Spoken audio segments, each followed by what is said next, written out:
O que fica mais aparente é algo que é dito no texto, que é a vertigem, né?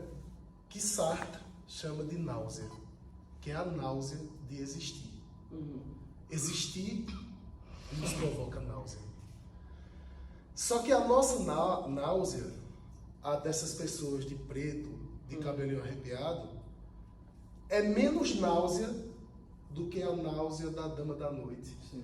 Ou de qualquer outra pessoa que vive os dramas de alguém que não é permitido entrar na roda. A roda é a vida comum. A roda é um mundo, que é um mundo feito para quem é normatizado. Não é um mundo para o trans, não é um mundo para o gay, não é um mundo da mulher, não é um mundo do preto, da preta, do indígena.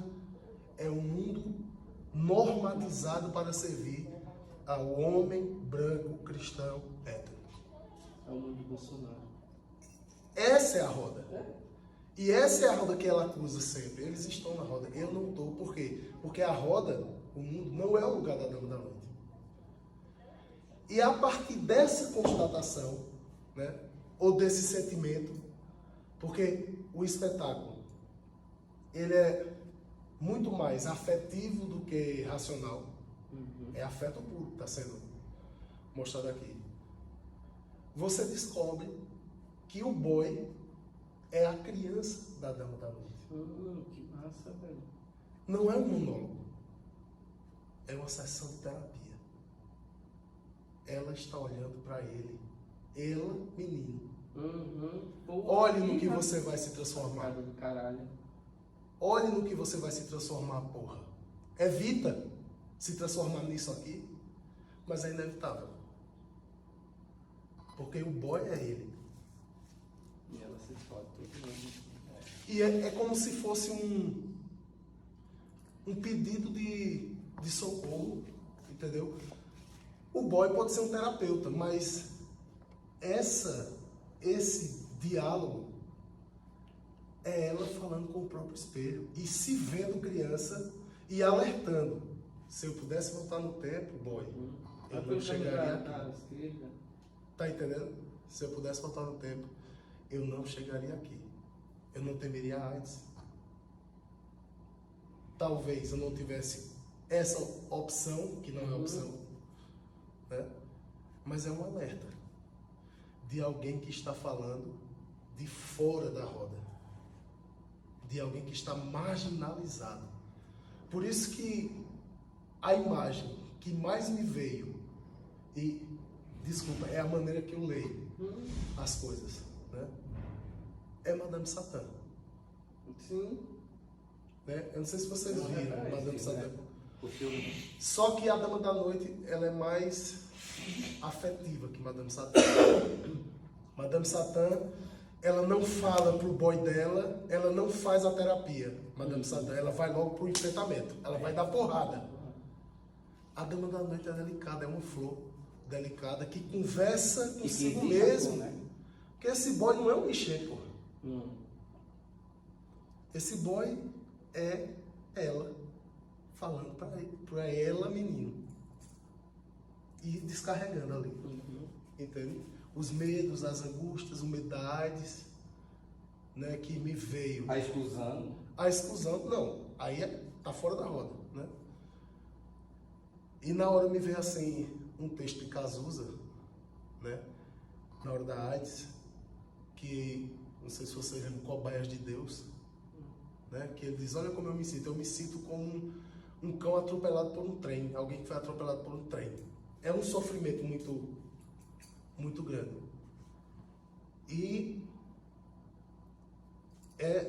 porque diálogo é atravessamento.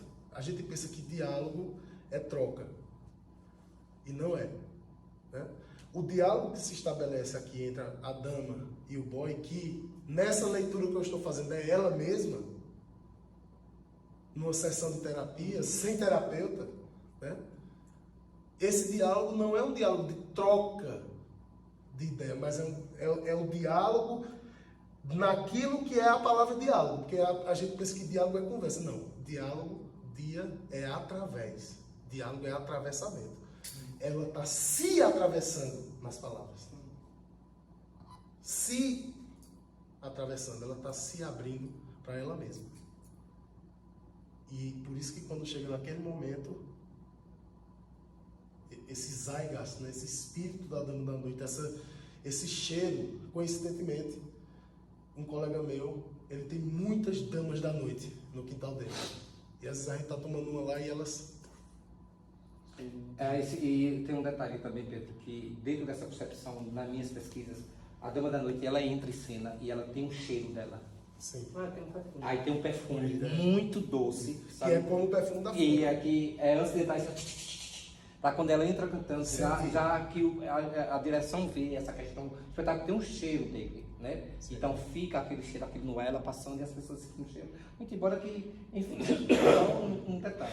Pedro, eu queria que tu adentrasse também na questão assim, tipo,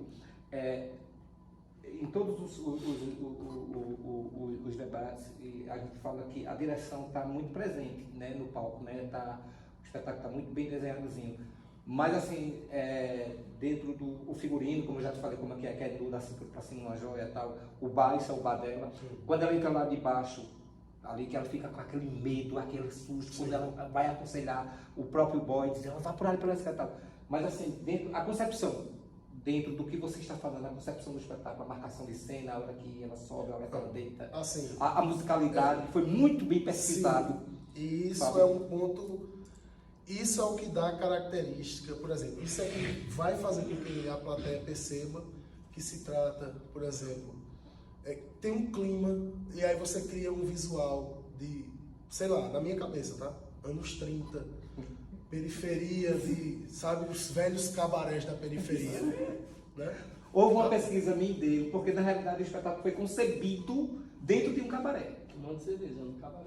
A gente teve a ideia de bora pro cabaré.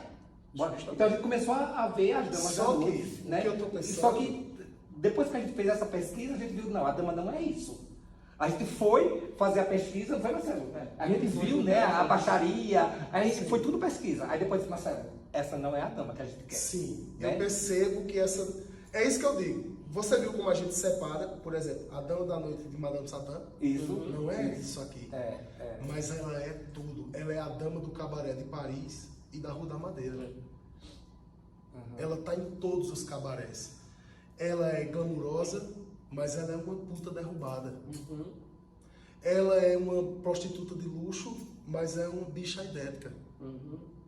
Ela é tudo. Ela é a existência humana. A musicalidade, você...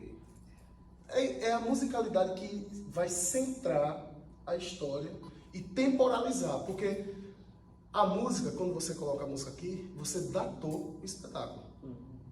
Olha, é a música de Agnaldo Timóteo. É a música de Nubia Lafayette. É a música de por exemplo, um Rio de Janeiro, da época do rádio, onde os cabarés eram frequentados pelos grandes homens, os cafés, que, na verdade, quando a gente fala cabaré, a nossa visão do cabaré é distorcida, porque cabaré, se você for cabaré, é um bar, é um café. Né? A gente aqui trouxe essa palavra francesa ao puteiro, né? Ao puteiro, mas não é. O cabaré era onde Edith Piaf cantava, pô. Sim. Entende? É um glamour. O Café Nice do Rio de Janeiro, que Eu- ia Nelson Gonçalves, Núbia ia pro Café Nice. Eu visitei o Moulin Rouge, em Paris. Ui. É todo o luxo que existe no mundo, pô. Ele é todo de veludo. Então, justamente, você tá vendo aí, porque assim, como eu disse a tu que eu assisti várias damas em YouTube, essas coisas, e vi aquela dama com aquele vestido lascado, fudida, com uma garrafa de brama na mão, e eu disse, não é essa dama Só que a a gente contradição quer, tá... né?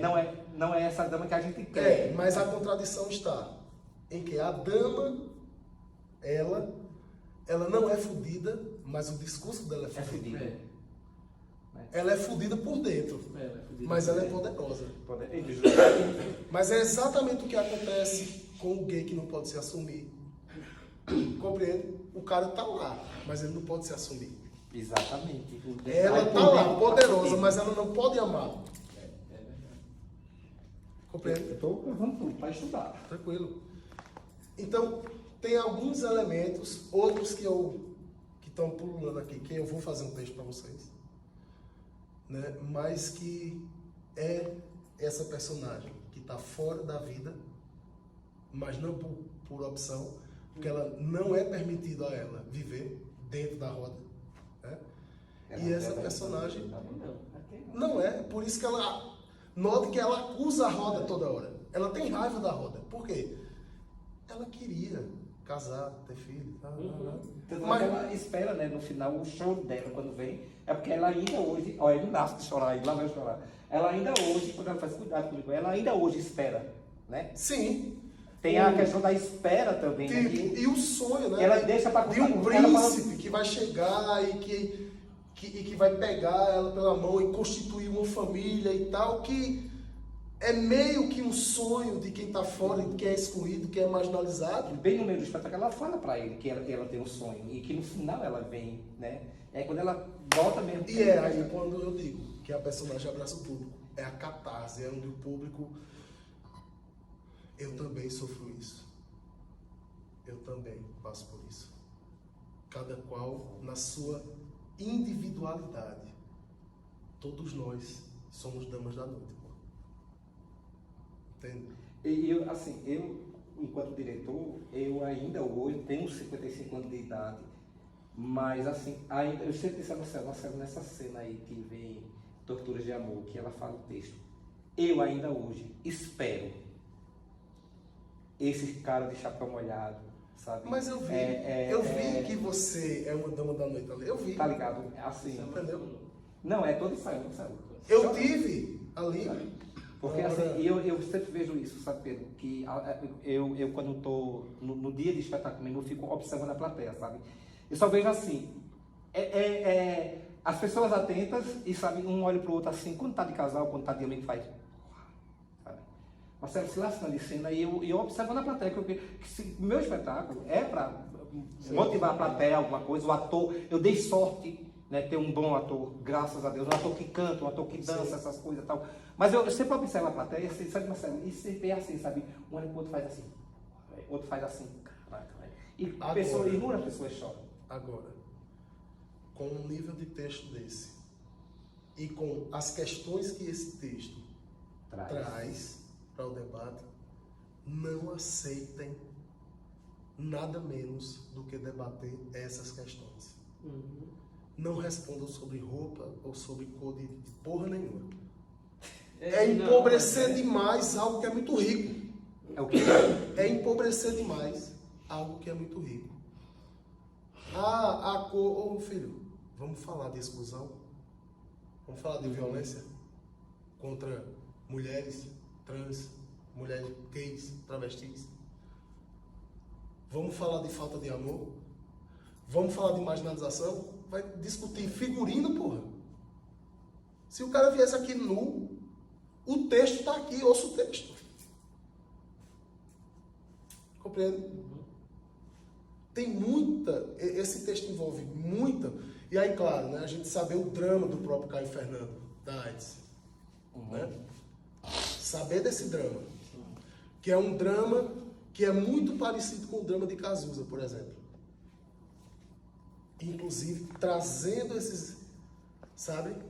Trazendo essa imagem, por exemplo, de um Cazuza decadente, sabe?